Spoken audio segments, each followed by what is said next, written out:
नमस्कार जय जगन्नाथ। समय अपराह्न 4टा। तो समस्ते आम चलू राहस पूर्णिमा उपलक्ष होता कहरीपुर कुंज देखा जेहेतु शीत दिन जैकेट धरिकी जावाक पड़ुची आ पिलामानकर पानी बोतल दरकारी सामग्री सब नवाक पड़ुची। आम सीधा जाकि पहुँची गलु मदन मोहन जीव मठरे।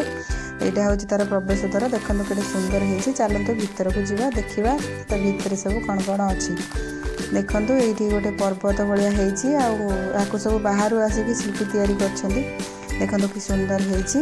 चलतु से पर्वत देखो पहाड़ भाया कर सब ठाकुर देवादेवी अच्छा भर को चलतु जा देखु। ता भर अच्छा हनुमान साइड्रे अच्छा शिव पार्वती शिल्पी तैयारी कर शिव पार्वती अच्छा। चलतु सेपट को जा देखा कड़े सुंदर सुंदर पक्षी अच्छा। यही पक्षीर ना मुझे जानी आपर जो पक्षी अच्छी ना हूँ मयूर। मयूर को तो आपण मैंने जानी आपर जो पक्षी अच्छी ताकू भी मुझे जानी। तापर अच्छा पारा आपर एपट को होती टार्जन छवि टार्जन मूर्ति को तैयारी कर देखो कते सुंदर होती। सेपटे राधाकृष्ण अच्छा देखो कि सुंदर कर शिल्पी मैंने केते बढ़िया देखा एपटे कृष्णा सुदामांकर बंधुतार चित्र प्रदर्शन करा।